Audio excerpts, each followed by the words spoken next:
낮 최고 기온은 서울과 대구가 33도 등 전국이 26도에서 33도로 어제와 비슷하거나 조금 높겠습니다. 바닷물결은 제주도 남쪽 먼바다에서 2에서 3m로 높게 일겠습니다. KBS 제1라디오 저녁 종합 뉴스를 마칩니다. 지금까지 아나운서 전주리 배창복이었습니다.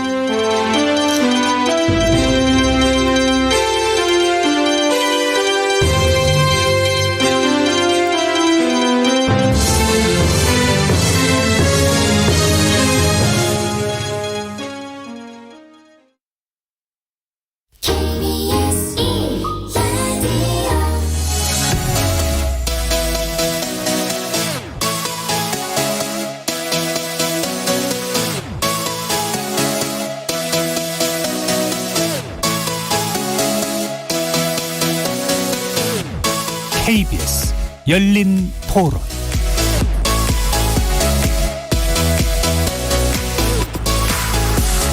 안녕하십니까. KBS 열린 토론 정준희입니다.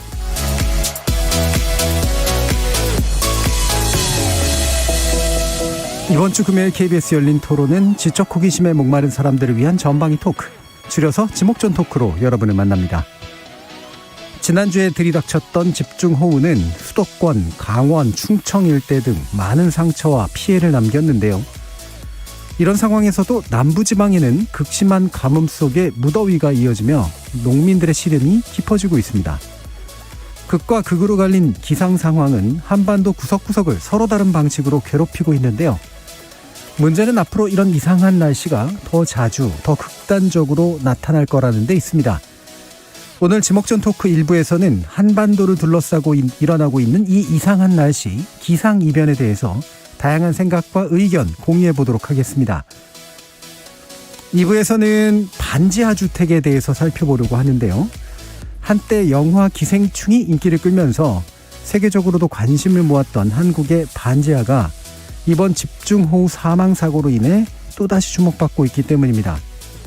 1970년대에서 80년대에 걸쳐 이루어진 급격한 산업화와 도시화의 부산물로서 취약계층의 보금자리인 동시에 불편, 불안, 위험이 상존하는 이곳에는 전국적으로 32만이 넘는 가구가 거주하고 있습니다. 우리나라의 반지하가 가지고 있는 사회적, 경제적 의미는 무엇일지, 반지하에서 산다는 것 무엇을 말하는지 지목전 토크 2부에서 얘기해 보도록 하겠습니다.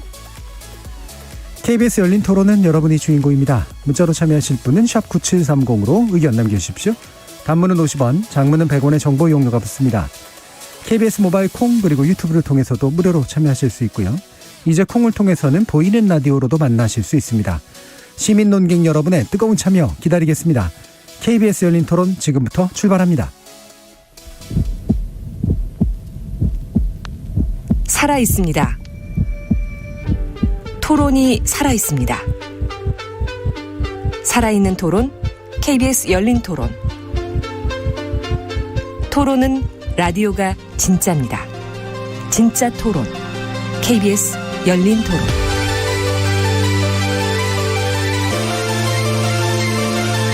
오늘 함께해 주실 분들 소개하겠습니다. 나라를 걱정하는 물리학자 이종필 건국대 교수 나오셨습니다. 안녕하세요. 이종필입니다. 사람, 사랑, 공감의 소설가 서유미 작가 나오셨습니다. 안녕하세요. 서유미입니다. 규정을 거부한다. 한국 여성 변호사의 손정희 변호사 나오셨습니다. 안녕하세요. 손정희입니다. 자, 또 오늘은 특별 손님 모셨는데요. 소설 쓰는 과학자이자 방대한 상상력의 소유자이신 여러분들도 익히 알고 계시는 곽재식 숭실사이버대 교수 모셨습니다. 안녕하세요. 곽재식입니다. 자, 이렇게 다방면의 과학자, 소설가, 법률 전문가까지 각기 다른 전공, 개성, 지식을 가지신 네 분의 출연자와 함께 만들어가는 지적 호기심에 목마른 사람들을 위한 전방위 토크, 줄여서 지목전 토크, 제작진의 픽으로 시작해보겠습니다. KBS 열린 토론. 그러니까 한꺼번에 많이 쏟아지는 거 놀랬죠. 놀랍기도 하고 무섭기도 하고, 이렇게 어느 곳은 피해도 없는데 어느 곳은 피해를 엄청 주니까 다음부터는 대비를 잘 해야겠다. 기후 변화로 인해서 전 세계가 지금 심각한 것 같아요. 미국 같은 경우에도 한쪽은 물난리 나서 날리고 한쪽은 불이 나서 날리고 가물어서. 예상하지 못하게 일기예보와도 너무 전혀 틀리게 금세금세 변화하는 거. 이제 한국이 동남아 날씨처럼 뭐 스콜 현상이라든지 그런 게 자꾸 일어나는 거 보면은 저기 뭐 빙하가 녹거나 기후 위기가 오고 있다라는 건 느껴지는 것 같아요. 뭐 몰디브 섬이 뭐 쓰나미라든지 아니면은 뭐 섬이 잠기고 있다라는 얘기가 있잖아요. 자, 시민들의 이야기도 한번 좀 들어봤는데요. 제작진이 선정해 주신 주제는 물난리, 기후위기, 집중호우 이런 것들입니다. 근데 물론 우리가 기후변화라든가 기후위기에 관련된 이야기들 여러 차례에 걸쳐서 주제를 또 바꿔가면서 얘기를 나눠봤는데요. 일단 요번 물난리 어떻게 좀 피해가 있으셨거나 어떻게 겪으셨는지 모르겠어요.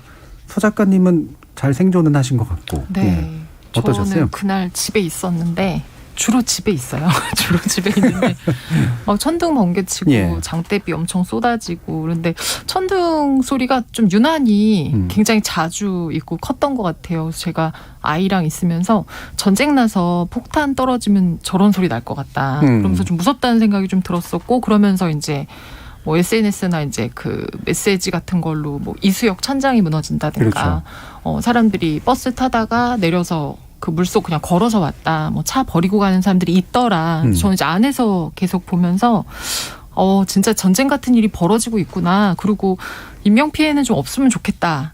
차도 물론 굉장히 아깝지만 네. 그랬는데 실제로 이제 그 다음 날 보니까는 반지하에서도 인명 피해가 나고 강남역 주변에서도 이제 맨홀이나 급류 그렇죠. 때문에 실종되시는 분들도 있고 그래서 네, 굉장히 좀 정말 전쟁이었구나라는 생각이 좀 들고 근데 또 방금 말씀하셨던 것처럼 남부지방은 굉장히 가물고 그래서 우리나라가 이렇게 넓고 이렇게 정말 다른 고통을 겪고 있구나가 굉장히 좀 신기했고 네. 그 반지하에서 또 일가족 죽었다는 뉴스 보고는 되게 가슴이 아프더라고요. 네. 안에서는 못 나오시고 밖에서 구하려고 애를 쓰셨지만 창살이 너무 견고했고 또 신고를 또 안 한 것도 아니고 신고하셨는데 골목 안으로 못 들어오고 늦어지면서 그래서 자연재해와 인재가 만나서 되게 굉장히 소용돌이 같은 그런 시간이었던 것 같아요. 예. 지금 조성재 님이 기후변화 정말 매해 빠질 수 없는 사회 문제네요. 사회 문제라는 표현을 써주셨어요. 이게 재난이라고 하는 게 늘 일어나는 일이긴 하고 또 안타깝지만 누군가의 사망이 마치 기다리게 되는 즉 있을 거니까 분명히 뉴스 하는 입장에서는 좀 뭐 이렇게 보도를 하게 되는 그런 일들인데 어떠셨어요? 김 변호사님은? 저는 좀 비현실적인 게 요번에 특히 피해가 많은 게 서초구인데 이제 저희 집도 사무실도 모두 서초구라서 그 모든 피해 지역을 제가 자주 다니는 곳입니다. 근데 그렇게 피해가 컸던 거는 우면산 때도 이렇게 많이 그렇게까지 침수되거나 차량 위에 사람이 뭐 서초동 현자라든가 그렇게까지 침수된 적은 없었는데 근래 정말 깜짝 놀랄 만한 중대한 사건으로 여겨질 정도로 그날 되게 놀라웠어요.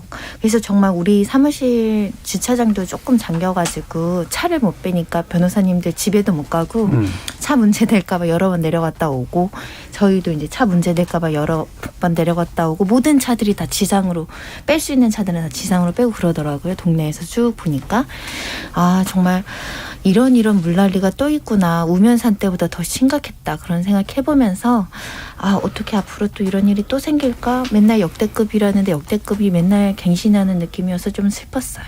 예. 지금 6890님께서 오늘 패널 중에 기상 기후 전문가 없는 점이 아쉽다고 말씀을 주셨는데 곽재식 교수님 전문가시로 저희가 모셨다고 들었습니다. 어떤 경험과 말씀을 들어주실 수 있을까요? 저는 환경공학하는 입장에서 예. 기후변화 말씀을 드리기 때문에 기후 전문가로서 말씀드리는 내용은 아닙니다만 네네. 하나 조금 경계라고 할까요? 하나 말씀드리자면 약간은 태도를 달리하고 싶은 내용이 이번 폭우 사태를 보고 터질 게 터졌다. 약간 이런 식으로 보는 경향도 있는데 저는 그런 시각에서는 조금 피하고 싶은 마음도 있습니다. 왜냐하면 기후변화라는 것은 굉장히 점진적이고 평균적으로 세계 전체의 날씨의 경향이 바뀌어가는 것을 말하는 것이지 한 번 어떤 폭우가 났다 안 났다를 가지고 이게 기후변화 때문이냐 아니면 그냥 잘 발생한 재해냐 따지기는 사실 쉽지 않은 그렇겠죠. 것이거든요. 예.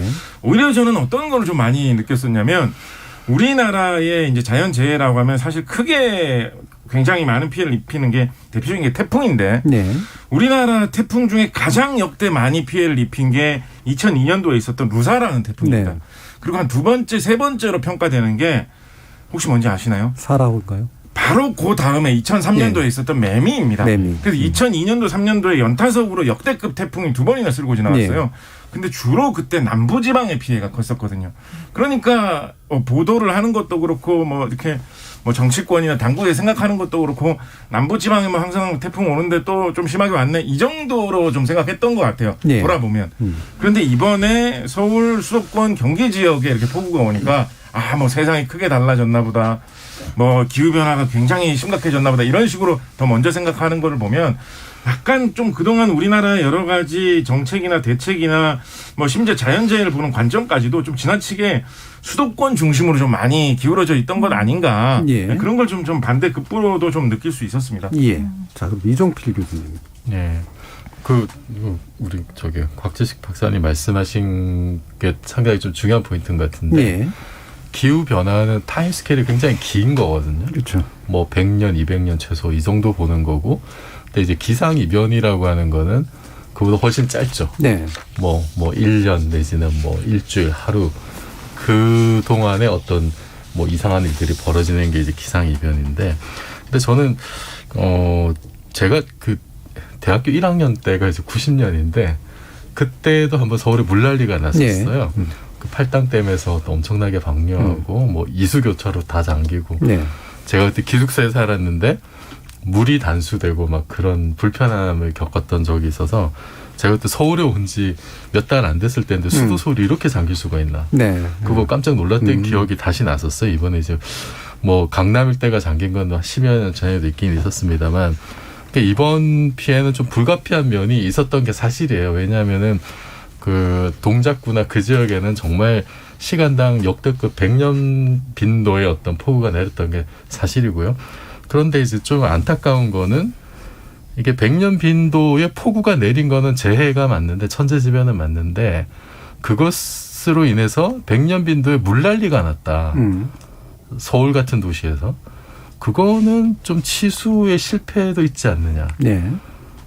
이게 사실 폭우가 예고가 된 거고 기상 이변이 하루 이틀 문제가 아니잖아요, 사실은. 우리가 최근 몇 년 동안 뭐 여름 되면은 예기치 못한 기상 이변이 생겨서 최장 장마가 오기도 하고 가물기도 하고 여름이 빨리 끝나기도 하고 그런 온갖 기상이 겪어봤기 때문에 거기에 어느 정도 예측은 좀 뭐 완전한 예측은 힘들지만은 뭐 며칠 전에 이제 비가 많이 올 것이다라는 예보도 이제 하루 이틀 전에 분명히 있었고 근데 그게 좀 안타까운 거죠. 어쩔 수 없었다 하더라도 그래서 앞으로는 이렇게 기상 이변이 일상화되는 시대에 있어서는 평소에도 우리가 좀 100년 빈도의 재해에 대해서도 어느 정도는 좀 대비가 돼야 되는 게 아닌가 생각이 들고 또 하나 안타까웠던 것은 이제 강남 슈퍼맨, 뭐 의정부 슈퍼맨 이런 분들이 되게 화제가 됐었는데 그 굉장히 위험한 상황에서도 이렇게 나서셔가지고 이렇게 그 빗물 빠지는 곳에서 이렇게 쓰레기 걷어내고 해서 물 수위를 낮췄던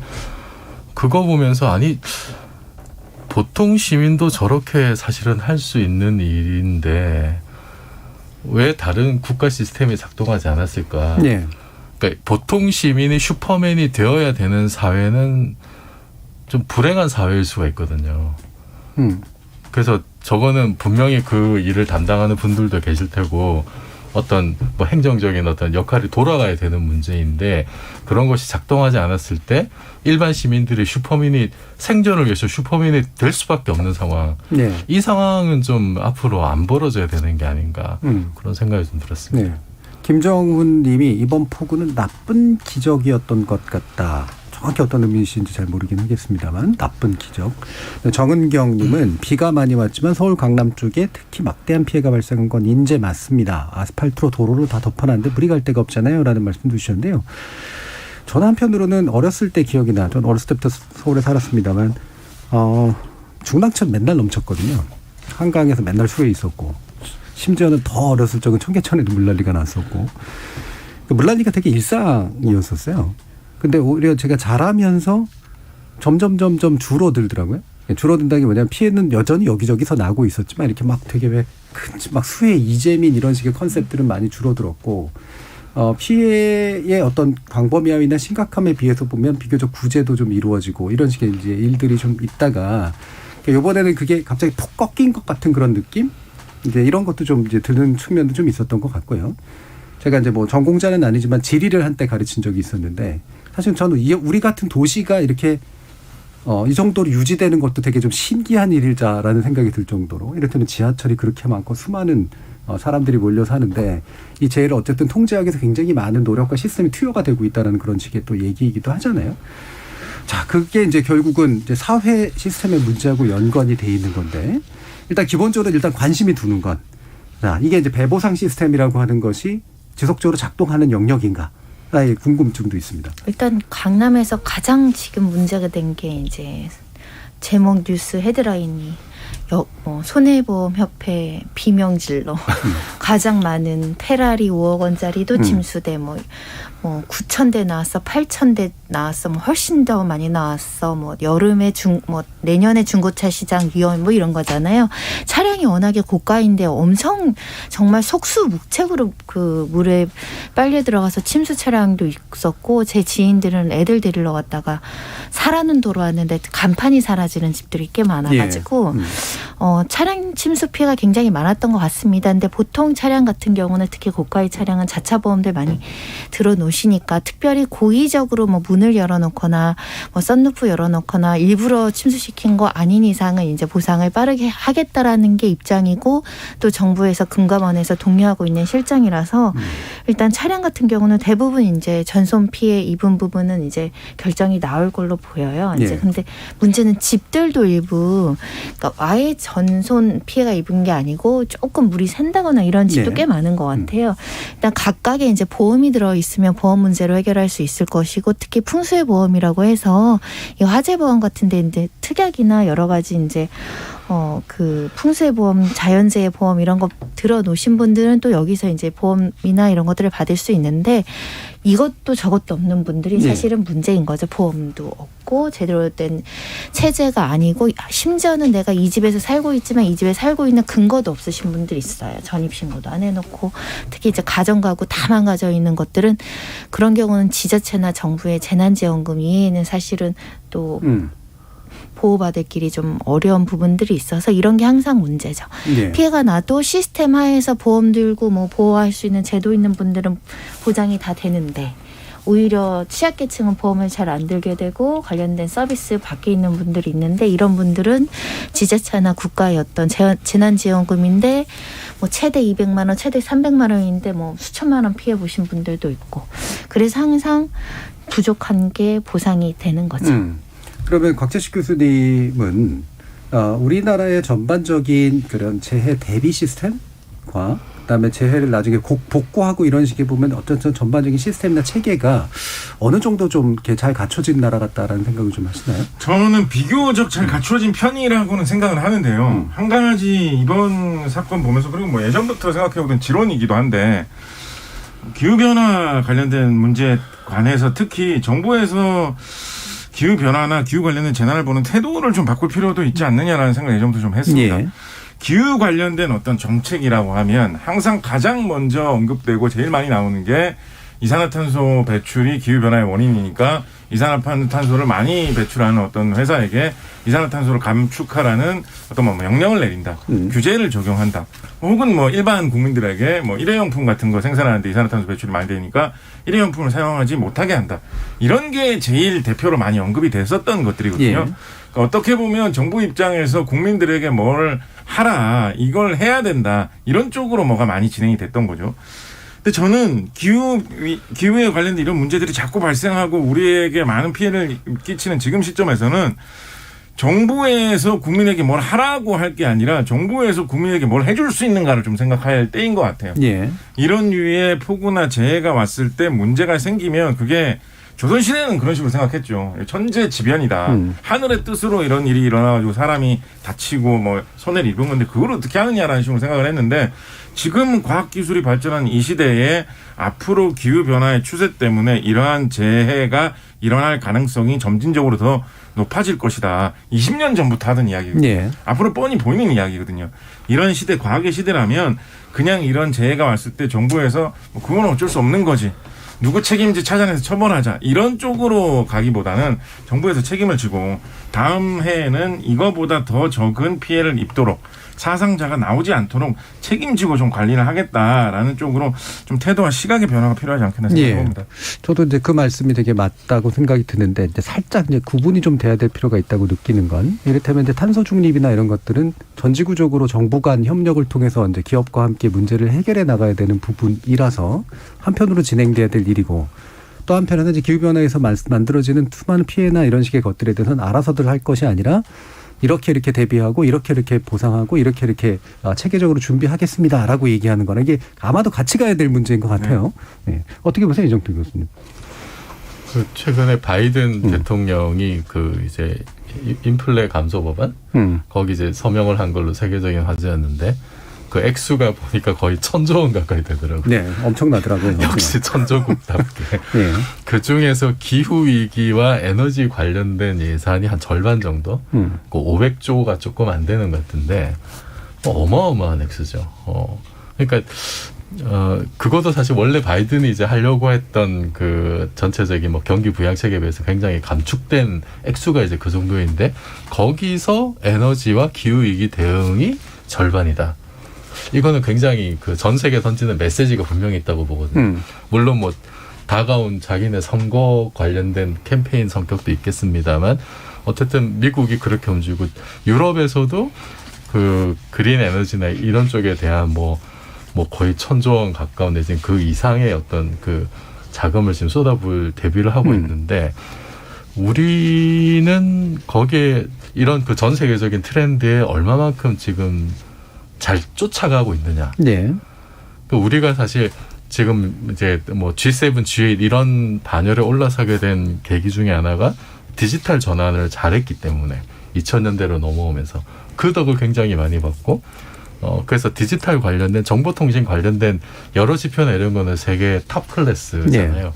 그런데 에너지나 환경이나 기후 변화에 대한 대응은 여전히 낮은 수준이거든요.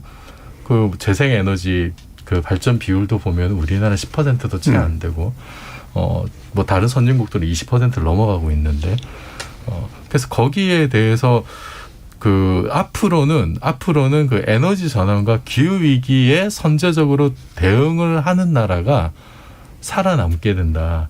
그러니까 우리가 디지털 전환해서 선진국 공식적으로 이제 선진국으로 유엔이 인정을 해줬습니다만 이게 언제 다시 우리가 뭐 명색은 선진국입니다만 이 기후 위기와 에너지 문제에 대응을 제대로 하지 못하면은 다시 이렇게 그 좀 도태될 우려가 있다. 그런 생각이 들어요. 네. 그래서 우리가 디지털 전환을 성공해서 지금의 어떤 선진국의 기반을 만들었듯이 이제는 그 21세기 앞으로의 그 국가 생존의 가장 중요한 키워드는 에너지 전환과 기후 위기 대응이라고 보거든요. 근데 거기에 대한 경각심들이 너무 없는 것 같아요. 예. 그래서 지금 남의 나라 불구경하듯이 볼 일이 아니다. 지금 미국하고 유럽이 저렇게 천문학적인 돈을 쏟아붓는 것이 그게 결국은 세계 질서를 바꾸는 것이고 거기 그 질서에 우리가 좀 뒤처지게 되면 앞으로 굉장히 힘든 시간을 겪지 않을까 그런 걱정이 좀 듭니다. 그러니까 정부도 이제 집권자가 누구냐에 따라서도 사실은 좀 왔다 갔다 하는 경향도 좀 있고 관료 사회가 문제의식은 느끼고 있는데 이제 아무래도 또 집권자나 입법부의 어떤 의지에 따라도 달라지는 면도 있고 사회 전반의 민감성도 아직은 그렇게 높지는 않은 것 같고요. 어떠세요? 사실은 결국은 우리가 이렇게 단발적으로 이제 피해를 입고 보고가 되면 좀 망각하는 경향이 좀 있죠. 사실 아예 보고가 됐어. 그러면 또 천문학적인 액수를 그 사업을 위해 투자했을 때 또 앞에는 우선적으로 이 일이 더 급한 거 아니야? 이 일이 급한 거 아닌가라는 그렇죠. 보이지 않는 우선순위 때문에 항상 이런 자연재해에 대한 예방적 조치들이 많이 삭감되는 게 아닐까 생각이 드는데 이번에는 조금 다르지 않을까 좀 생각이 들어요. 이번에는 정말 속수무책으로 이러다가는 정부의 중요 기능이 어느 날 자연재해 때문에 마비되는 일이 있을 수 있다라는 위기의식을 불러일으켰거든. 이번에는 뭐 단발적으로 이제 대통령이 이동하는 선이 모두 잠겨 있어가지고 국가의 시스템이 이래도 되나 이런 논란을 짚었는데 더 심한 자연재해가 일어나면 정부 부처가 움직이지 않을 수 있다라는 거잖아요. 그런 면까지 고려하면 수도권의 어떤 뭐 치수가 됐든 태풍이 됐든 뭐 가뭄이 됐든 폭염이 됐든 전방위적인 어떤 예방 조치들이 있어야 되는 거 아닌가. 예를 들면 제가 이번에 생각한 접근을 한번 해봤더니 겨울이나 뭐 어쩔 때 눈 오면은 다 모래주머니 갖다 놓잖아요. 이번에 모 아파트가 모래주머니를 순식간에 급하게 막 쌓아가지고 지하 주차장 침상을 막았다고 하더라고요. 근데 그런 조치는 당연히 예상해서 갖다 놔야 되는 거 아니었을까? 네. 왜 눈 올 때만 하고 비 올 때는 그걸 생각을 못했을까? 사소한 건데. 그리고 강남역에 그거 차단기 돈 들여서 설치한 빌딩은 또 이번에 침수 안 됐다고 하더라고요. 그런 식으로 조금 개별적인 투자도 필요하겠지만 공공시설에 대한 투자도 지금 좀 이루어져야 되는데 국민들이 어느 정도 공감하지 않을까 이제는. 근데 말씀하신 대로 입법이지나 행정부 측에서 가감한 결단이 좀 필요해 보인다라는 생각을 해보는 거죠. 네. 좀 서유미 작가님도 뭐 말씀 주시면 좋을 것 같은데 그냥 저는 더 개인적으로 또 궁금한 건 이게 이런 것도 이제 다 문학적 상상의 영역에서 이게 문학적 주제를 바꿔내는데 되게 그 영향을 미치잖아요. 이게 세상이 바뀌면 또 문학이 먼저 뭐 이렇게 반응을 하기도 하고 그러는데 최근에 제가 이와 같은 데에 대한 문학적인 성취들이 뭐가 있을까를 궁금해는 한데 뒤져보진 않았거든요. 혹시라도 주변에 좀 그런 게 좀 눈에 띄세요? 일단 저는 요번에 보면서 뭐 이제 거시적인 제도도 되게 중요하고 또 변해야 되지만 사실은 이런 사고가 나서 반지하에서 사람이 죽었어 그럼 반지 없애자 이렇게 너무 그 즉각적으로 반응하고 좀 감정적으로 대응하는 것들이 일반 서민들은 사실 아까 이제 뭐 강남역 슈퍼맨 얘기하셨지만 누군가 그냥 팔 걷고 가서 막힌 배수로에 쓰레기만 걷어도 되게 위로받거든요. 인간이 어떻게 보면 되게 인간한테 위로를 받는데 여러 가지 상황이 났을 때 물론 제도나 이런 것들도 바꾸고 해야 되지만 그 공감을 해서 위로할 수 있는 말 한마디를 할 수 없다라는 거가 그렇죠, 저는 그렇죠. 좀 되게 안타까웠던 것 같아요. 중요한 문제 같아요. 그래서 바꾸고 해결해야 할 것들은 할 것이고 이 책임자나 정부에서 당장에 그 피해 입고 슬픔에 빠져 있는 좀 국민들한테 우리가 이걸 하지는 못했지만 너무 미안하고 이건 근데 뭐 우리 전에 했던 거고 계속 이런 식의 핑계와 뭐 이거 정도는 우린 최선을 다했고 이거는 되게 도움은 안 된다고 생각을 해요. 문학 작품에도 사실 이제 뭐 비나 이런 이제 자연재해 얘기가 많이 나오지만 최근에 이제 김혜란 작가가 썼던 물속 골리앗이라는 작품이 있는데 그 작품에 보면 이제 폭우하고 홍수 상황이 나오거든요. 거기서도 한 달 동안 비가 계속 내려서 도시가 다 잠기고 그 사람이 이제 다 사라지고 소년 한 명이 남아요. 어떻게 보면 우리가 잘 알고 있는 좀비 영화의 어떤 공식하고 거의 유사하죠. 이 소년 혼자서 이제 이 세계를 이제 나아가는 건데 밖에 나왔을 때 물 위로 뭐만 있냐면 거대한 크레인들만 보이거든요. 그래서 여기서의 물은 이제 사실은 진짜로 폭우이기도 하고 뭐 도시를 잠기게 하는 어떤 자연의 물이기도 하지만 이제 거대한 권력 같은 것들 이 도시나 자기가 살고 있는 것들을 다 이제 무분별하게 다 없애버린 이제 어떤 그 자본 권력 같은 걸 이제 이야기를 하는데 그래서 노동자 약자들이 느끼는 그 공포가 자기가 살고 있는 모든 것이 다 잠기고 이것을 다 사라지게 만드는 자신의 가족들을 사라지게 만드는 정도의 공포를 느끼고 있어서 전 제도도 제도지만 또 좀 돌아보고 헤아리는 마음도 좀 필요할 것 같아요. 어떻게 이제 위로할 언어들을 가지는가, 그렇죠? 네. 공감하고 연대할 언어들을 가지게 만드는가, 사실 뭐 그런 부분도 굉장히 중요한 것 같은데, 그럼 뭐 이왕 또 문학 얘기도 좀 나오고 그런 김에, 곽재식 교수님이 괴물 이야기로 또 유명하시기도 하고, 아마 이제 이게 기존의 역사 기록들을 또 뒤져보시면서 또 이제 책도 쓰시고 이제 그랬던 거니까, 그런 어떤 괴담이나 괴물 이야기에 관련된 것들이 당대의 일당한 기성 이변이나 이런 것들하고 연관성이 굉장히 높다. 아마 이렇게 보시는 것 같아요? 좀 가까이서 우리가 느낄 수 있는 걸로 하나 뭐 사례로 설명을 드리면, 이제 옛날 이야기나 그런 무서운 이야기 중에 이제 그런 패턴 많죠. 어떤 사람이 산에 갔는데 가지 말라는 대로 이렇게 돌아다니다가 잘못해가지고 어떤 이름 없는 무덤 같은 데를 이렇게 잘못 쏘다니면서 해를 끼치고 다녔다. 그러고 나서 괜찮은 줄 알았는데 어느 날 갑자기 시름시름 앓기 시작하더니 뭐 열이 나고 열에 시달리면서 헛소리를 하고 뭐에 들린 것처럼 옆에 사람을 막 때리기도 하고 그랬는데 그러고 나서 뭐 제사를 지내서 줬더니 혹은 뭐 그때 잘못했던 걸 바로 잡았더니 뭐 빌었더니 다시 돌아왔다. 이런 식의 이야기 굉장히 많은 편이죠.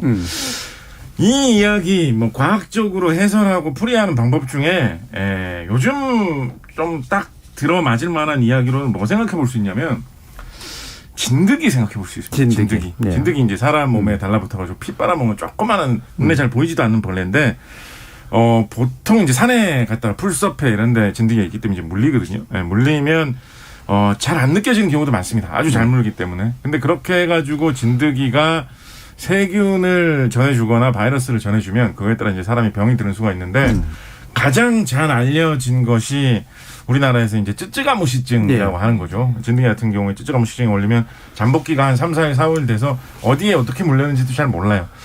길게는 뭐 2주일 이상 잠복기가 가기도 하기 때문에 그러면 고열에 시달리면서 요즘은 이제 약이 좋아가지고 치료가 됩니다만 예전에는 이제 정말로 괴로워하기도 하고 사례 중에는 열이 높아지면서 이제 신경 쪽의 증상이 나타나면서 환각을 본다거나 이런 경우도 이제 비일비재하거든요.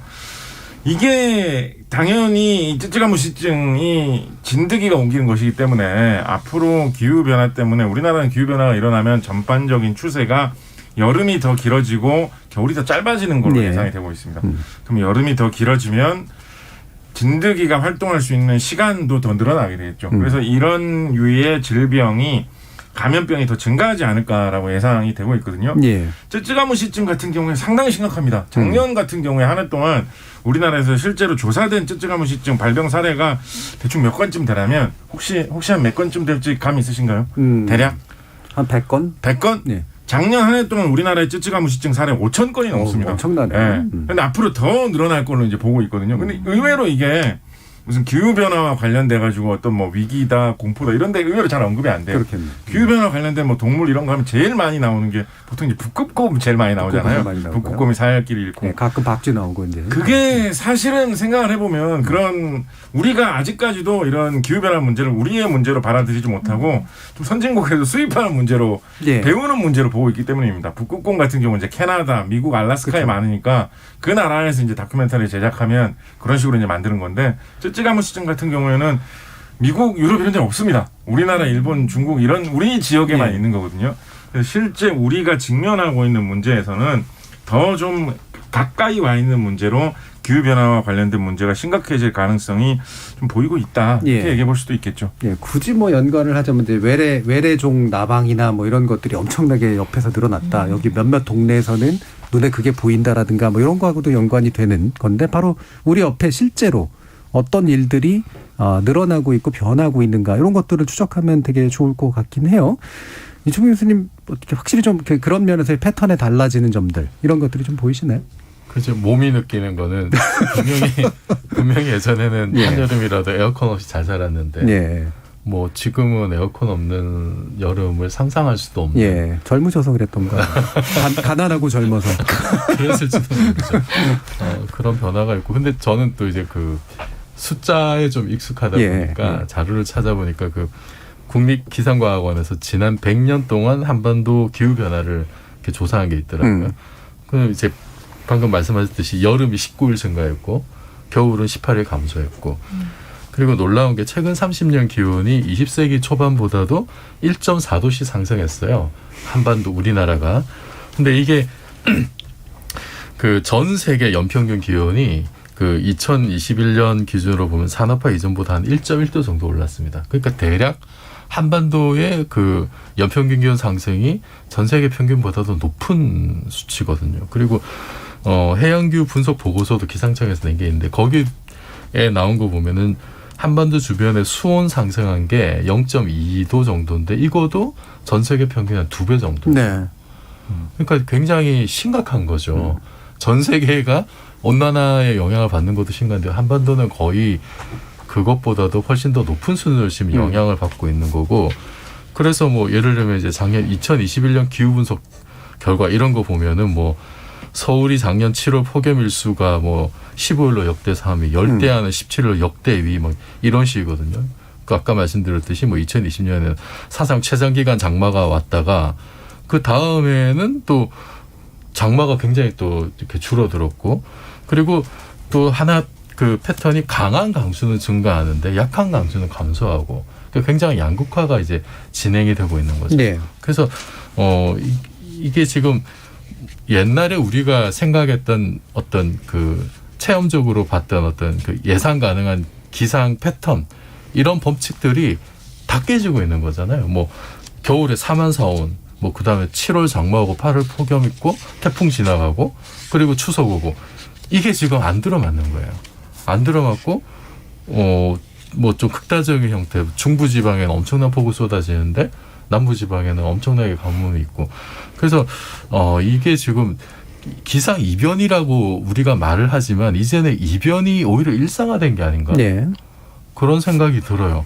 그래서 이게 아까 말씀드렸듯이 이제 기후 위기, 기후 변화는 굉장히 긴 시간 척도에서 보는 일인데 그것이 여러 가지 복잡한 과정을 거쳐서 우리 한반도에 이런 참 옛날에 경험하지 못한 어떤 이런 그 변화를 야기를 하고 있는데 이게 뭐 새로운 어떤 균형을 지금 잡아가고 있는 것도 아니기 때문에 상당히 좀 곤혹스러운 면에 있는 것 같아요. 그래도 어쨌든 우리가 지금 이 이변이 일상화된 것에 대한 어떤 대비는 어떤 형태로든 좀 해야 될 것 같습니다. 네, 그러니까 이른바 이제 기후 변화나 기후 위기라고 하는 것도 층위가 여러 개라서 그러니까 기존하고 다른 패턴이 나타나고 있다도 이제 한 가지 층이고, 그러니까 우리한테 낯선 거죠. 준비도 안 돼 있는 거고. 두 번째로는 지극히 불안정해서 패턴을 잡기가 어려운 지경인 측면도 있을 수 있고, 또는 이제 그 중에 한 가지로 이제 극단적인 현상들이 나타나는 거예요. 막 극단적인 가뭄과 극단적인 비라든가 이런 식의 것들. 이렇게 이제 복합적으로 막 이렇게 섞여서 생기는 문제인 것 같아요. 결국에는 이제 새로운 안정화가 가능할 것이냐, 아니면 과거를 되돌릴 수 있을 것이냐, 결국 뭐 이 부분으로 갈 텐데, 이게 이제 뭐 우리 손정혜 변호사님께 질문을 드려도 괜찮을지 모르겠습니다만, 이 법이 굉장히 반응이 느리잖아요. 이런 변화들에 대해서. 제가 생각하기에는 예측 가능하지 않은 영역은 법률이 개입하기가 상당히 어렵습니다. 예측하기 어렵기 때문에 그 리스크를 관리할 수가 없고, 리스크를 통계에서 뭔가를 하는 것은 결국은 이제 보상과 배상의 영역밖에 제도적으로는 못 만들지 않을까라는 생각이 들고, 그 안에서 이제 법률이나 이런 것들이 필요한다면 이제 세계적으로 이제 기후 변화에 대한 대응하는 어떤 노력의 일환을 위반했을 때 어떻게 제재할 것인가, 요거 정도가 되겠죠. 제가 볼 땐 자연재해는 너무나 불확실하고 예측 불가능하게 나타날 수 있고 피해 규모를 산정하기가 좀 어려운 수준이 될 여지가 있기 때문에 우리가 사실 의료보험들 엄청 많이 내고 있잖아요. 우리가 내는 월급에서 제가 볼 땐 4대 보험 중에 의료보험이 굉장히 많이.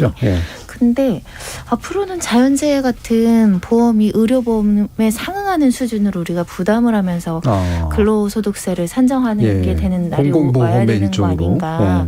지금 아까 말씀드린 풍세보험이나 이런 거 보험료가 그렇게 비싸지 않고 정부가 지원해 주거든요. 그리고 많은 사람들이 기꺼이 한 달에 5만 원, 10만 원, 50만 원, 100만 원을 낼 의사가 전혀 없죠. 이런 자연재해에 대한. 근데 앞으로는 또 그 정도의 사회적인 비용을 치를 정도로 그 부분에 대한 연구나 여러 가지 상황들이 벌어지지 않을까, 그런 생각 해봅니다. 그렇죠. 어딘가에서 물론 이제 담세자들을 구해가지고 납세를 시키는 방식도 있을 테고, 말씀한 것처럼 공공의 어떤 분담의 형식으로 문제를 해결하는 방식도 있을 테고, 어쨌든 뭔가 창의적인 아이디어도 좀 나와야 될 것 같고요. 자연재해 피해는 그 개인이 부담하기에는 그 개인 과실 책임이 없다고 볼 여지가 있거든요. 그렇죠. 비를 내가 오게 한 것도 아니고 재진이 나한테 난 거는 나가 불의의 사고이기 때문에 범죄 피해자 보호법이 피해자를 보호하는 논리랑 같이 그 피해자는 죄 없이 당할 수 있거든요. 그럼 그건 공공의 영역으로 지금은 재난지원금 뭐 풍수의 지원금 200만 원 최대, 300만 원 최대 이러면 사실은 실질적인 보상이 안 되니까요. 이게 이제 사실 결국은 이제 과거의 패턴들도 보면서 이후의 패턴도 좀 예측도 하고 이래야 되는데, 과학의 영역도 좀 있지만, 우리 이제 예전의 이야기들 속에서 등장하는 그런 기상 이변 내지 그들이 감당할 수 없었던 사실은 그 재난들이 좀 있었잖아요. 그리고 그게 굉장히 큰 고통으로, 사실 인간이 겪는 가장 기초적인 고통 중에 하나로 좀 표상되는 그런 경향이 있었죠. 옛날에는 진짜 그 인간이 어떻게 할 수 없으니까 기후제도 많이 지내고, 예전에 기후제를 훨씬 많이 지냈죠. 근데 이제 기후제 반대된 기청제, 그러니까 비를 그쳐달라고 하는 기청제도 지냈는데, 기후제는 사실 농경사회, 농경 문화를 가지고 있는 나라에서는 굉장히 많이 지냈으니까 뭐 전 세계적으로 굉장히 보편화되어 있는 건데, 이 기후제가 얼마나 그러니까 이걸 인간이 할 수 없다라고 생각했기 때문에 뭐 짐승을 바치는 걸 넘어서 사람을 바치기도 하고, 예전에 이제 배로 이제 그 나아갈 때도 보면 사람 바치는 그게 너무나 이제 흔했었죠. 그래서 우리나라도 근데 아직도 사실은 기후제를 막 지내거든요. 지난 6월에도 강원도 영월에서 기후제 지냈었고요. 그리고 2011년에도 또 그 기청제도 지내고, 그래서 사실 아직도 그 지방에서는 또 중요한 그런 농경에서 비가 필요하거나 멈춰야 되는 곳에서는 지내고 있고 기설제도 지내고 네. 왜냐하면 이제 겨울에 가무니까 또 눈을 내려달라고 하는데 그런 그 염원 같은 것들이 문학작품에 많이 나왔었고 근데 사라지지 않고 여전히 있고 근데 지금은 정말 이런 뭐 기후나 기청뿐이 아니라 사실 아까 그 자연재해 말씀하셨지만 자연재해가 범위도 되게 넓어지고 사실 우리나라에 별로 없던 가뭄, 지진도 상당히 많아지고 산불도 사실은 이제 너무 산발적으로 전 세계적으로 많이 일어나고 오랫동안 지속되고 그래서 그 문학이나 어떤 이런 것에도 되게 많은 것들이 등장할 수 있을 것 같아요. 예. 저희 서양 영역에서는 그게 실제로 과학적으로 당연히 효과가 있어서는 아니라 심리적 의무 효과라든가 집단이나 공동체를 조직해내는 효과에 의해서 기능적으로 설명하는 그런 경우들이 좀 많은데 이런 일들이 그런 형식들이 더 많아지는 역설이 어쩌면 또 필요하지도 않을까라는 생각이 드네요. 자, 그럼 마지막으로 곽재식 교수님, 뭐 예전 이야기로부터 또 오늘의 이야기까지 과학적으로든 이야기 측면에서든 어떤 말씀을 더 주실 수 있을까요? 기상 이변 때문에 고통받은 사례는 사실 역사의 굵직굵직한 순간에도 좀 보입니다. 네. 삼국사기나 삼국유사를 읽어보면 백제가 멸망할 때 여러 가지 발생했던 희한한 사건들이 많이 적혀 있는데요. 뭐 여우가 궁중에 들어와가지고 재상이 앉는 자리에 앉아 있었다 이런 것부터 시작해가지고 여러 가지가 있는데 하나 요즘 들어서 제 눈에 굉장히 많이 띄는 기록 중에는 그런 것이 있습니다. 서해안에 이제 백제니까 서해안이겠죠. 서해안에 갑자기 어느 날 거대한 어떤 여성의 시신이 밀려와가지고 사람들 굉장히 놀랐다라는 이야기가 있습니다. 크기가 뭐 기록마다 다르긴 하는데 보통 사람 키에 뭐 한 10배, 20배 엄청나게 거대한 여성의 시신이 밀려왔다는 거예요. 암시하는 바는 약간 이런 거죠. 원래 우리 백제의 강과 바다를 지켜주던 어떤 수호신 같은 그런 거인이 살고 있었는데 지금 죽어서 이렇게 떠밀려 온 걸 보면 백제를 방어해줄 그 수호신이 없어졌나 보다. 나라가 망하는 거다. 뭐 이런 생각은 해볼 수가 있는데 그 근처에 이제 나라 망할 때라는 의미로 뭐 홍수가 심하다, 폭우가 심했다, 뭐 여러 가지 재난이 있어 이런 것도 같이 언급이 되고 있거든요. 그거를 보다 보니까 요즘에는 저는 실제로 거인이 있었을 리는 없잖아요. 근데 그렇다고 해서 역사 기록을 하는 사람들이 뭐 아무 근거 없이 지어낸 이야기를 썼을 것 같지는 않고 저는 그 기록을 보다가 무슨 생각을 하게 됐냐면 아마도 그런 사람들을 굉장히 괴롭히는 기상이변이 극도로 많이 일어났을 만한 상황이면 바다의 상황도 굉장히 안 좋아졌을 거예요. 네. 요즘도 바다에서 어떤 적조라든가 아니면 수온의 급격한 변화 때문에 물고기가 떼죽음하는 이런 현상들이 종종 일어나지 않습니까? 실제로 이제 백제 관련된 기록에도 물고기 떼죽음 기록도 나오거든요. 그래서 그런 물고기 떼죽음이 일어날 정도로 바다의 상황이 급격하게 바뀌는 상황에서 평소에 한반도에서는 나타나지 않거나 구경할 기회도 없었던 굉장히 거대한 고래가 흘러들었다가 먹을 거를 찾지 못하고 적응하지 못해서 죽은 시신이 떠내려온 걸 사람들이 처음 보고 고래는 포유류 동물이기 때문에 생선뼈하고 다르게 생겼거든요. 예. 그게 뭔지 모르는 사람들이 이게 혹시 거대한 거인의 뼈가 이렇게 남아가지고 떠내려온 게 아닐까라고 생각을 하는 것이 나라 망할 징조인 거인의 죽음으로 표현된 거 아닌가 뭐 그런 생각도 해봤습니다. 예. 결국엔 보면 이런 기상의 변화라든 건 결국 아무리 인간이 발달을 해도 사실 감당해내기 굉장히 어려운 일상 위험인 것 같고요. 동시에 그렇기 때문에 이제 결국 공동체의 도움, 공동체 대응을 요구할 수밖에 없는데 그 공동체에 대한 위기감 같은 것들이 동시에 또 표상되는 그런 결정적인 계기가 아닌가 싶습니다. 저희 열린 토론에서는 기상 위기를 지속적으로 다루고 있고 몇 해 전에는 이른바 뉴노멀, 즉 과거에는 비정상적인 것들이 일상화되는 상태를 논의 주제로 올리기도 했는데요. 문제를 직시하고 논의하고 해답 찾기를 멈추지 않는 것. 우리가 다른 인간, 다른 생물, 우리 지구와 공존할 방법은 바로 그것에서 시작해야 하기 때문이겠죠. 지목전 제작진의 픽은 여기서 마무리하겠습니다. 여러분은 지금 KBS 열린 토론과 함께하고 계십니다.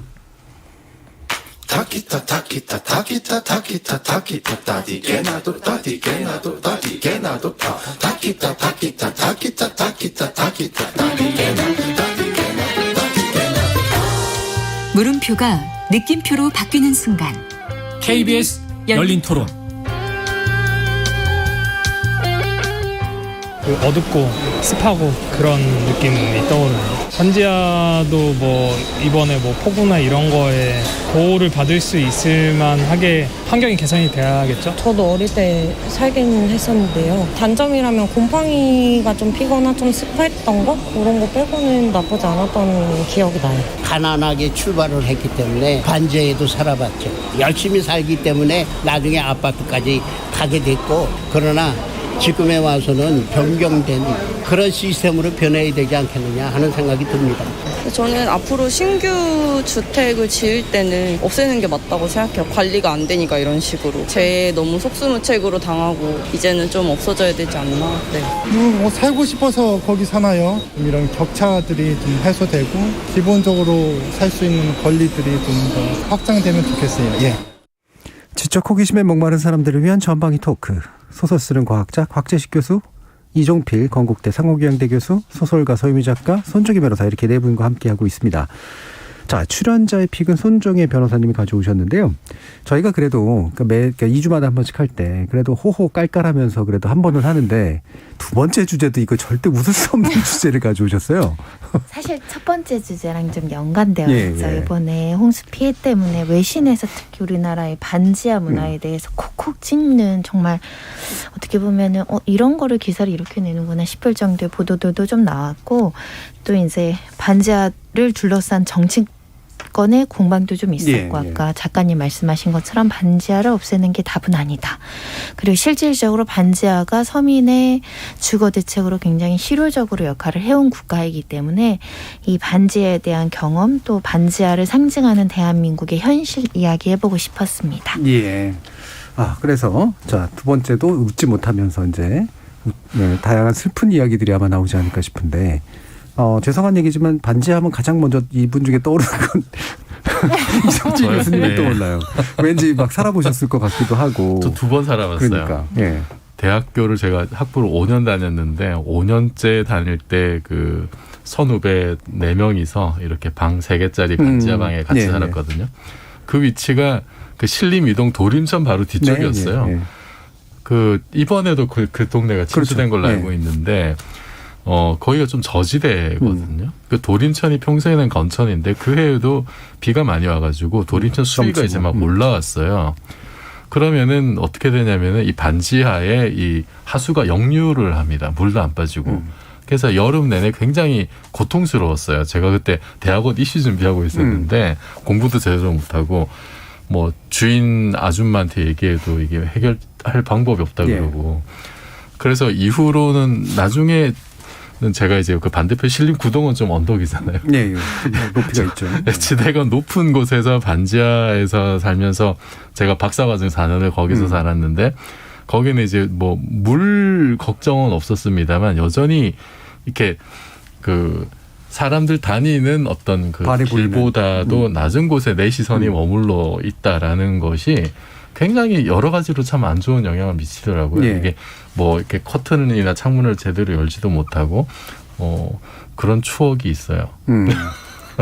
왠지 추억이라 그러니까 살인의 추억 같은데 그냥. 아니 그래서 저는 그 기생충에서 반지하 장면이 나올 때 굉장히 정겨웠고, 저런 내가 살았던 저런 공간이 영화에서도 이렇게 중요한 소재로 등장한 것이 좀 약간 뿌듯한 그런 면이 있었고, 저렇게 반지하 동네가 물에 왕창 잠기고 사람들 고생하는 것은 좀 이제는 옛날 이야기지 않을까. 왜냐하면은 이제는 뭐 반지하 동네라도 이게 뭐 배수나 이런 게 잘 돼서 저렇게 폭우가 내려도 물이 잘 빠지지 않을까라고 생각을 하면서 이제 그 영화를 즐겼었는데 이번에 그게 이제 현실이 되고 영화보다 더 끔찍한 일이 사실 벌어진 거잖아요. 그러니까 이제는 그냥 영화 속의 어떤 한 장면 또는 역사 속의 한 추억으로 던질 수도 있을 것 같았는데 그렇게만 생각을 해왔는데 이번에 여전한 현실이었다. 이 사태를 겪으면서 굉장히 좀 이제 안 좋았죠. 마음이 되게 좀 아팠습니다. 혹시 뭐 다른 분들은 반지하에 대한 경험이나 또는 뭐 이미지나 인상 같은 것도 좀 있으세요? 서 작가님?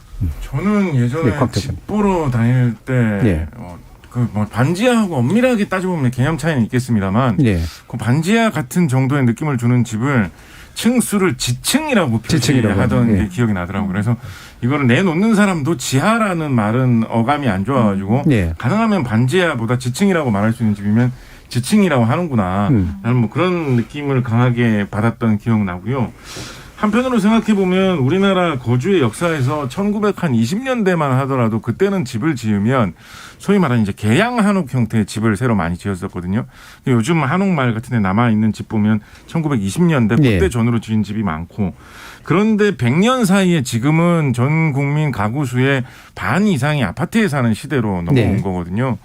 그러니까 그런 급격한 전환 사이에서 어떻게 보면 우리의 어떤 배려의 손을 벗어난 좀 소수나 사회적 약자들이 사는 형태로 남은 그런 주거 방식이 반지하가 아니었는가, 좀 챙겨봐야 되겠다는 생각도 했습니다. 예. 사실 이제 다가구 주택들이 이제 급격하게 늘면서 생긴 이제 주거 형태고, 주로 이제 대도시, 그러니까 서울과 같은 대도시에서 약간의 이제 빈민까지는 아니지만 이렇게 그러니까 중산층들이 살거나 또는 그 옆에 아파트 옆 동네에서 이제 살게 되는 그런 데서 이제 많이 나타나는 형태고, 저도 사실은 살아보기도 했고요. 예, 다양한 경험들이 좀 있었는데, 서 작가님은 살지는 않으셔봤어요? 저는 신혼 때 약간 반지하에 가까운 1층. 아줌마는 계속 1층이라고 우기고 우리도 1층이라고 생각하지만 약간 애매한 데 살아본 적이 있는데, 저도 그래서 하수구 역류해서 출근을 못한 적이 있어요. 아하. 아침에 일어나서 씻고 나가려고 하는데 이렇게 대야가 떠 있었고 뭐 어떻게 해야 될지를 모르고 막 엄청 심하진 않았는데, 그래서 제가 실제로 첫 소설집에 그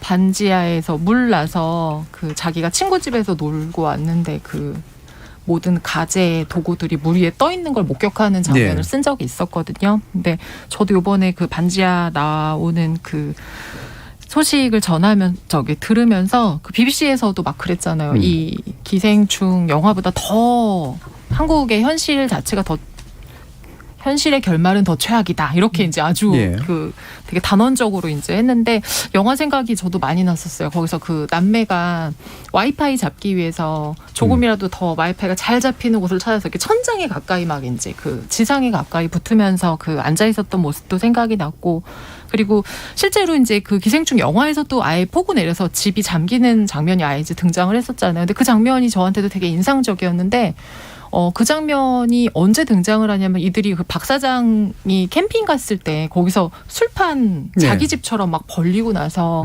사실은 굉장히 폭우가 심하게 쏟아져서 이제 쫓기듯 나와서 이동할 때 이제 그 자기 집으로 돌아가는데, 그때 보면 이들이 그 집으로 가는 여정 자체가 계속 하강하거든요.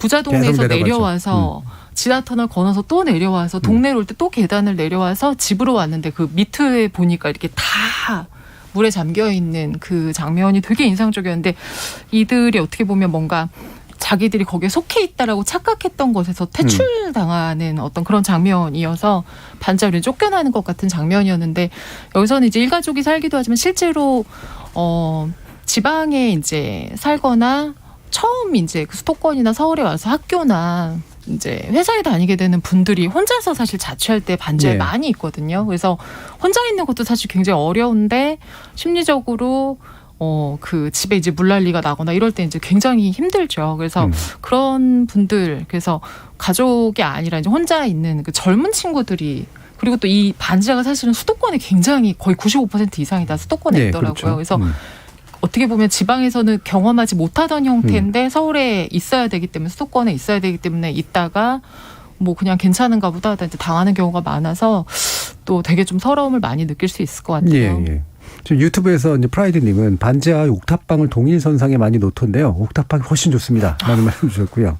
요즘 옥탑방이 또 외래 인기가 좋아지는 현상도 나타나고 있죠. 박재만님은 저도 반지하 살아봤는데 화장실 변기 위치가 왕좌처럼 엄청 높이 있던 게 생각나네요. 이게 아마 수압이나 이런 문제 때문에 그렇겠죠. 그 바깥으로 빠져나가는 관두 문제일 테고요. 이영우님은 런던에도 반지하 꽤 있습니다. 2, 3주 정도 살았습니다. 라고 말씀 주셨는데요. 제가 한 1년 정도 살았습니다. 이게 이제 우리나라에서만 있는 특이하다라고 표현을 흔히 많이 하는데요. 런던이나 뉴욕에도 많아요. 반지하 형태가 기본적으로 많고, 동일하게 나타나는 게 산업화가 돼서 도시로 노동자들이 몰려들면 기존의 주거 형태 중에서 싼 주거 형태들이 등장하면서 나타나는 현상이거든요. 그래서 같은 나라 안에서도 있는지도 모르는 경우 되게 많습니다. 이번에 BBC에서 이런 보도를 했다는데 런던에 굉장히 많다는 사실을 알고 얘기하는지는 잘 모르겠는데, 우리나라가 한 30만 가구가 넘다고 해요. 그렇죠?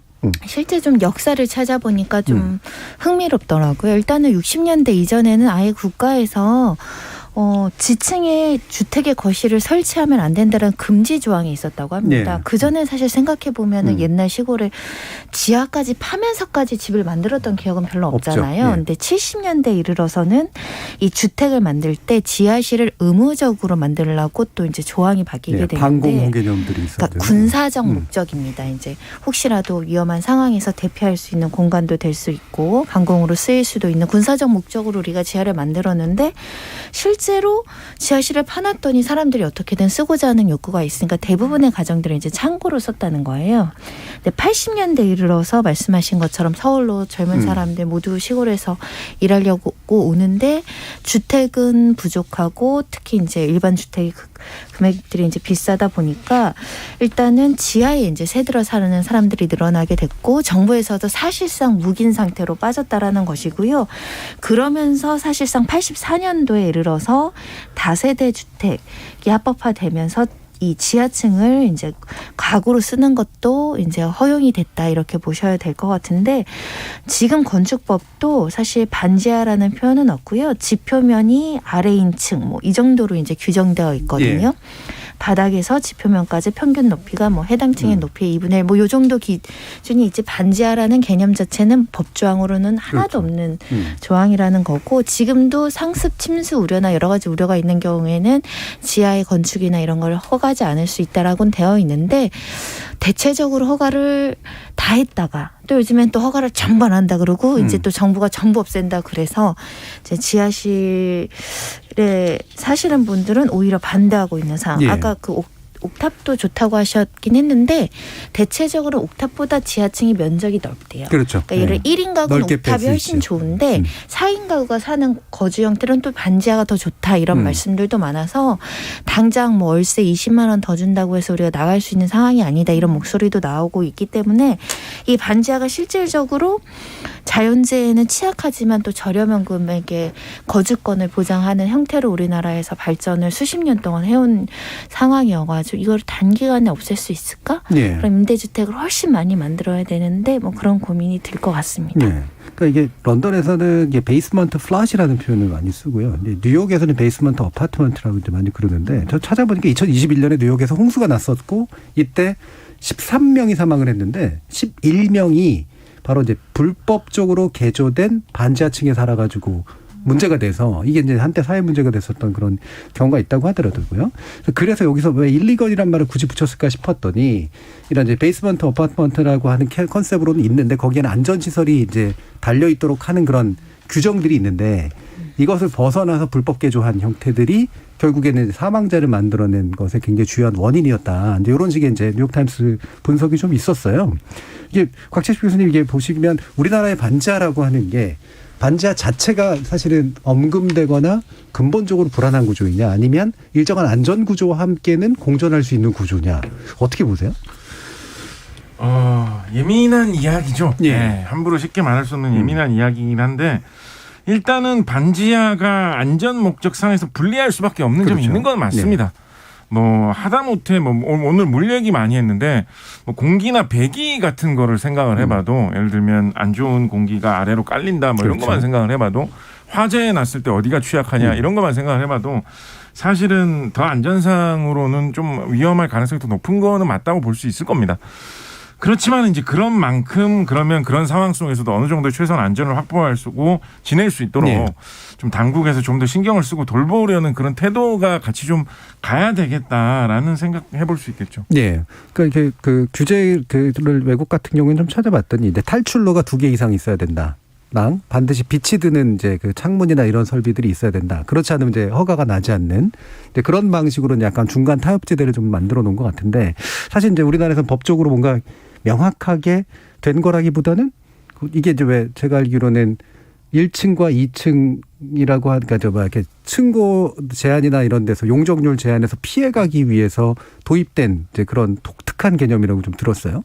이게 뭐 그래서 우리나라에서 약간은 반합법적으로 이제 만들어진 그런 영역이겠죠. 그러니까 용적률에 포함이 안 되니까 지하를 일단 만들면 이 건물주 입장에서는 이득인 거죠. 어찌됐든 그걸 상업적으로 하려고 할 수 있으니까 이득이 있어서 예전에 한번 이것을 지하를 없애려고 시도를 했는데 건축사 분들과 건물주 분들이 거의 정말 초절정 반대를 해서 이게 무산이 됐다라는 소식도 있었더라고요. 예. 그러니까 결국은 우리가 공간이 부족한 나라에서 살다 보니까 지하를 어떻게든 활용하고자 하는 욕구는 막을 수가 없을 것 같습니다. 이걸 주거로 하느냐, 뭐 창고로 하느냐, 뭐 사무실로 하느냐, 뭐 다른 목적으로 하느냐의 차이일 뿐 지하 자체를 활용하는 걸 금지하면 어마어마한 반대에 휩싸일 것 같고요. 말씀하신 것처럼 안전 대책, 주거로는 쓰지는 못하더라도 사실 우리 건물 지하에 식당들 엄청 그렇죠. 많잖아요. 상업용도라든가. 그래서 상업용 건물로는 또 변경할 수 있거나 뭐 창고로 쓰거나 이런 식의 접근은 고민해볼 여지가 있고 사회적으로 토론을 해봐야 되는데 당장 이제 정부에서 20년 뒤 안에는 못 살게 하겠다 그러면 이제 시장에 조금 혼선이 올 것 같아요. 예. 그게 좋아서 들어오시는 분들도 있거든요. 예. 가격 형태. 마침 물론 우리 이제 금요일 코너 지목전 코너가 뭐 열띤 토론을 하기 위한 코너는 아닙니다만 토론 한번 해보죠. 어떻게들 생각하시는지 반지하 이른바 퇴출론이라든가 이런 것들에 대해서 이정필 교수님 어떠세요? 저는 퇴출하는 쪽으로 가는 게 맞다고 생각을 하는 편인데 국토교통부에서 보니까 최저 주거 기준 이런 거 정하더라고요. 근데 면적이 좀 주로 돼 있어요. 뭐 1인 가구 최소 면적은 뭐 4.2평 14제곱미터, 4인 가구는 뭐 43제곱미터 13평. 그리고 뭐 침실이 있어야 되고 뭐 여기 하수 시설이 있어야 되고 수세지, 화장실, 보기실 이런 식으로 규정이 돼 있는데 방음, 채광, 환기 이런 거는 좀 애매하고 두루뭉술하게만 돼 있어요. 근데 어쨌든 그 일조권 이런 것도 굉장히 이제 민감하게 지금 생각하는 시대이고 먼지 같은 것도 마찬가지고 뭐 화재, 수해 이런 데 대한 어떤 취약적인 부분도 분명히 있기 때문에 저는 그러니까 우리나라가 선진국이 된다는 게 이제 이런 것부터 저는 하나씩 좀 바꿔나가는 게 선진국이지 않을까. 대한민국에 사는 국민이라면은 누구든지 최소 주거 기준 이상에 살 수 있어야 되고 그 최소 주거 기준은 정말 인간이 인간답게 이렇게 생활할 수 있는. 그리고 가정은 그냥 집이라고 하는 게 어떤 기계적인 물리적 공간이 아니라 가정의 의미인 거잖아요. 예. 휴식과 뭐 어떤 재충전과 이런 굉장히 사적이고 가장 이 세상에서 편안하게 지낼 수 있는 공간이어야 하는데 그것을 최소한의 어떤 인간적인 삶을 살 수 있는 그 수준은 또 계속 좀 높여나가야 되는 게 맞지 않느냐. 그 현실적인 문제가 있다 하더라도 그것을 계속 올리고 보다 나은 어떤 환경에서 모든 국민이 살 수 있는 어떤 그런 방법을 찾아야 된다는 게 제 생각이고 또 하나는 사실 이거보다 비주거 형태도 사실 있잖아요. 뭐 비닐하우스라든지 고시촌 쪽방 이쪽도 사실 또 사각지대거든요. 사각지대죠. 그렇죠. 그래서 이것도 사실은 좀 같이 묶어가지고 좀 그 전반적인 어떤 최소 주거 기준 내지는 뭐 대선 때 공약 났던 뭐 기본주택 이런 고민까지 좀 했으면 좋겠습니다. 역시 나라를 걱정하시는 물리학자가 맞는 것 같아요. 나라 쪽에 물론 초점이 놓여져 있긴 합니다만 물리학보다는. 그러니까 기본적으로 장기적으로 주거 용도로선 퇴출되는 게 맞는데 그게 단지 반지하를 타겟으로 삼는 게 아니라 최소 주거 기준을 지속적으로 높여감으로써 자연스럽게 위험한 그런 반지하 시설들이 주거 용도로는 사용되지 않도록 만드는 그런 방식이었으면 좋겠다. 이런 얘기시네요. 서 작가님은? 전적으로 동의해요. 전적으로 동의. 너무 많은 말이에요.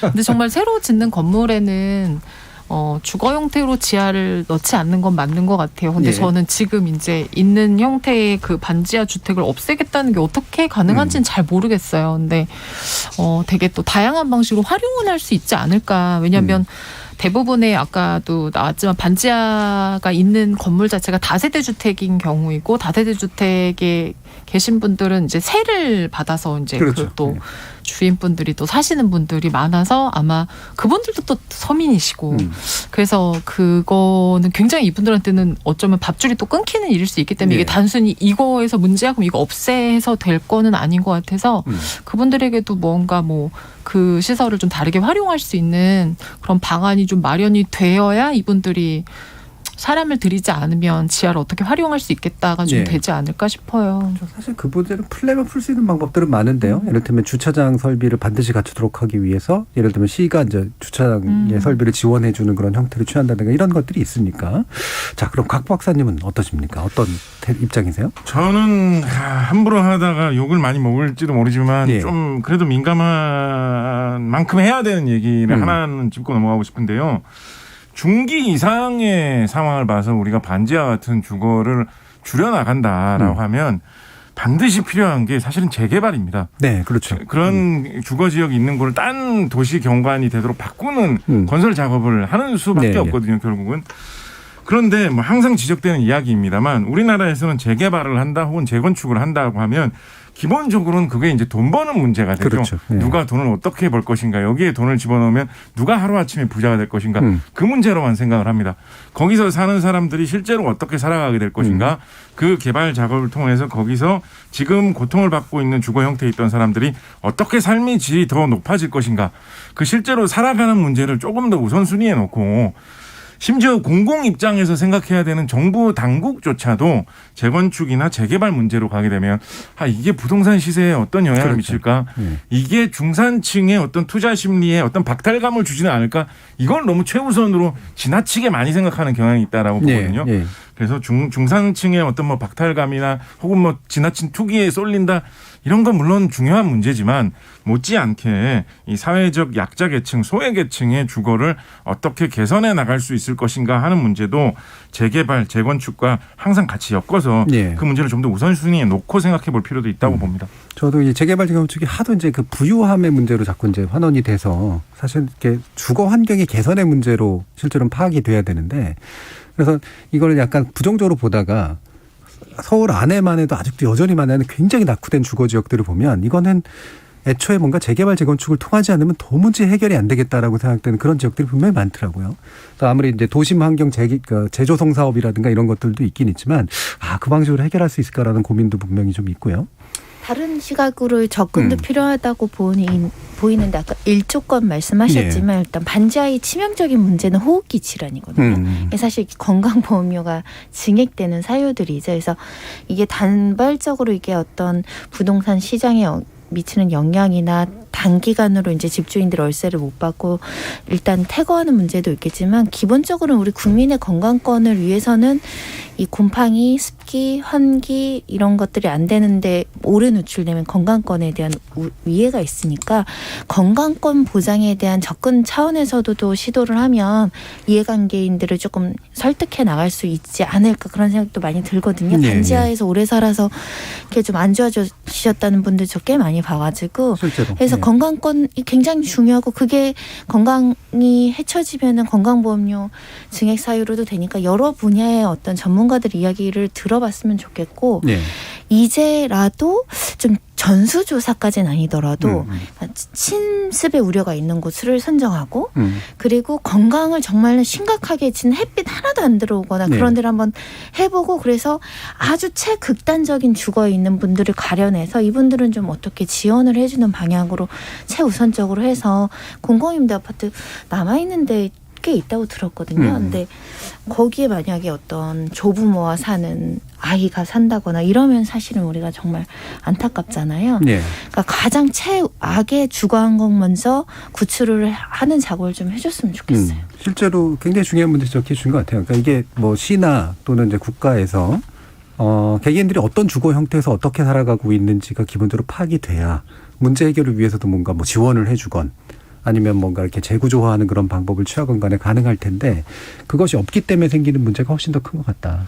그리고 사실 그 이제 강북 일대 재개발하면서 그 반지하 가구는 엄청 줄었는데 그 때문에 거기서 밀려난 분들이 비주택으로 엄청 또 늘어났어요. 그렇죠. 그러니까 사실 반지하 문제만 놓고 보면은 근본적인 문제 해결이 안 될 수도 있을 것 같습니다. 맞습니다. 그래서 이제 복합적으로 이 문제를 총체적으로 어떻게 밀려날 분들이 계시고 어떤 공공임대나 어떤 쪽으로 배치를 할 것인가라는 그런 계획과 함께 반지하 문제를 주거환경 개선의 관점에서 좀 접근하는 것이 단기적인 것 이상의 중요한 문제를 가지는 것 같네요. 김병희 님은 지하 상업시설이 엄청 많은데 주거는 못한다는 게 말이 안 되는 것 같네요. 다만 안전장치를 제대로 만드는 쪽으로 개선하면 좋을 것 같습니다. 서주현님은 수도권 저임금 노동자도 필요하면 최소 인간적으로 살 것은 보장해줘야죠. 지하나 반지하에 살라고 방치하면 안 됩니다. 저는 다신 살고 싶지 않아요. 그런 곳에는 라는 의견도 주셨네요. 자, 오늘 KBS 열린 토론 지적 호기심에 목마른 사람들을 위한 전방위 토크는 한반도 기후위기의 문제와 반지하에 산다는 것을 놓고 네 분과 전방위 토크 진행해봤습니다. 오늘 함께해 주신 서유미 작가, 손정희 변호사, 곽재식 교수 그리고 이종필 교수 네 분 모두 수고하셨습니다. 감사합니다. 감사합니다.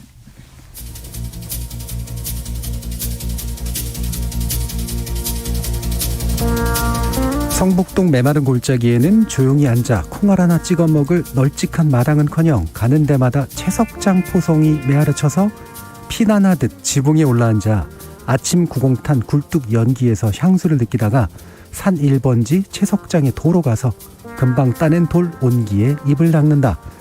김광석의 시 성북동 비둘기에 나오는 시구입니다. 그때 비둘기는 높이라도 올랐건만 오늘의 가난은 낮은 곳에 가둬져서 빠져나오지 못하는 것 같습니다. 지금까지 KBS 열린 토론 정준이었습니다.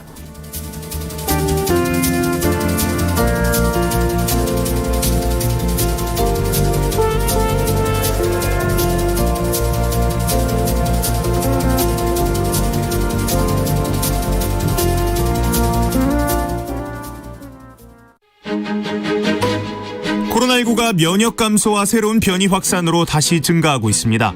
이에 따라 방역도 다시 강화되는데요. 고위험군